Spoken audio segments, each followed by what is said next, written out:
In today's video, I am going to explain 3 parts in pelvis that I focus on my therapeutic situations. I want to focus on ilium first. There is bony ridge on ilium. This is it. This part is iliac crest. Oh my gosh, this part is freaking important for hip, pelvis, and core movement. Why is that? Now I'm gonna explain why. Below iliac crest, there are hip muscles and pelvic muscles. I'm gonna explain 3 muscles. First one is this one. This is gluteus maximus. Gluteus maximus, and anterior from gluteus maximus, there is gluteus medius. Gluteus medius, and anterior from gluteus medius, this one, you see this muscle partially, this is tensor fascia lata.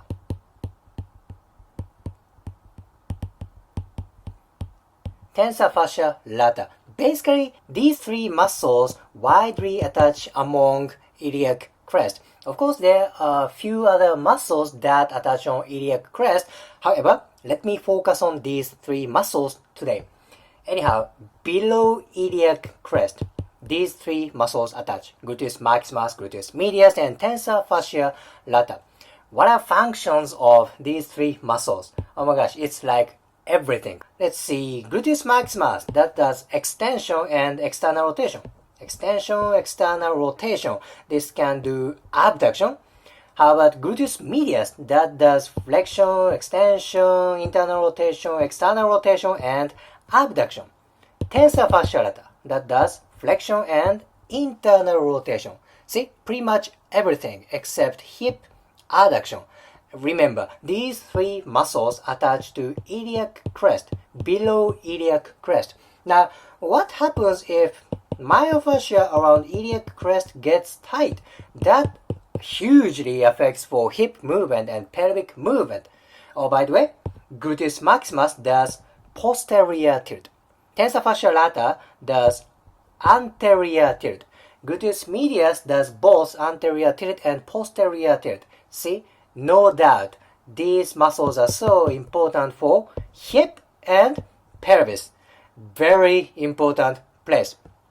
Now, I was just talking about muscles below iliac crest. Of course, there are muscles above iliac crest.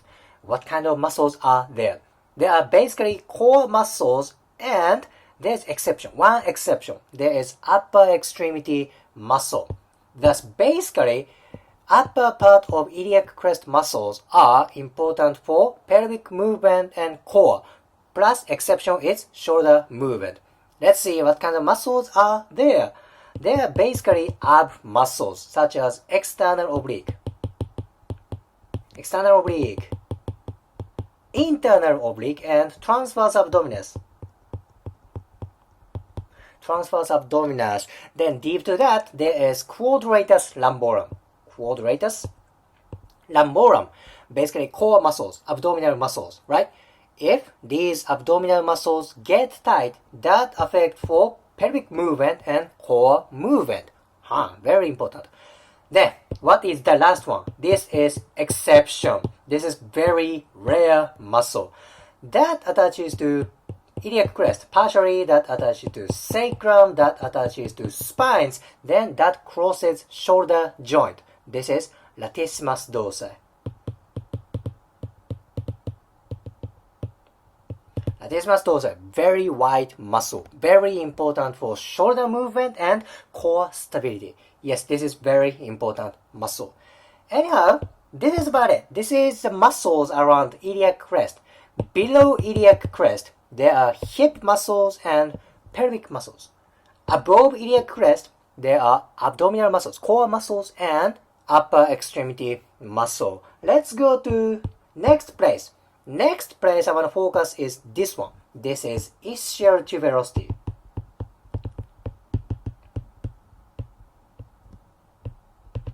Ischial tuberosity is big bony bump on sit bone. When you sit on a chair, your ischial tuberosity are on chair. That's why this is called sit bone. Okay.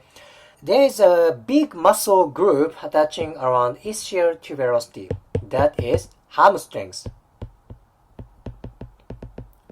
Major muscle group that attach to ischial tuberosity. One more big muscle, that's adductor magnus. Adductor magnus. These muscles are main muscles that attach to ischial tuberosity. What is main function of these muscle group? That is extension. Extension of hip. Then, if you go very kind of wide view, there are few more muscles. Let's say this area. There are deep lateral rotators.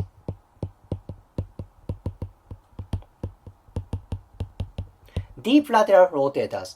But technically, they don't attach to ischial tuberosity, but they are close enough. Let's say this is ischial tuberosity, and part of deep lateral rotators are slightly near to ischial tuberosity. So I see deep lateral rotators are part of ischial tuberosity. Not technically, but in my opinion, in my idea, they are very close to the ischial tuberosity.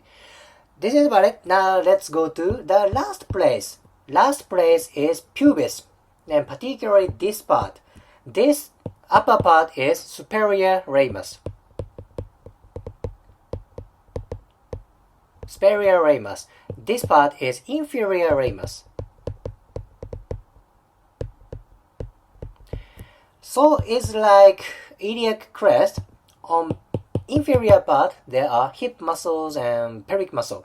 Above iliac crest, there are abdominal muscles. So, on different segment, different kind of muscle groups are there. So, what kind of muscles are around inferior ramus and superior ramus? On this part, inferior part of pubis, what kind of muscles are there? Basically, adductor muscles. Adductor muscles like pectineus, adductor brevis, adductor longus, adductor magnus, and so on. Anyhow, inferior from pubis, like inferior part of superior ramus, inferior part of inferior ramus, adductor muscles are there. Then how about on superior part, particularly superior part of superior ramus, there are abdominal muscles. Abdominal muscles. And anyway, above from pubis, there are abdominal muscles. Below from pubis, there are adductor muscles. So there are many muscles attaching around pubis, not only ilium and ischium. That is why I focus on iliac crest, ischial tuberosity, and pubic ramus for my therapeutic situations. Why is that? Because literally there are a bunch of muscles attaching around these bony landmark. Very important bony structures. If you liked today's video, please hit the like button, comment, and subscribe. See you next video.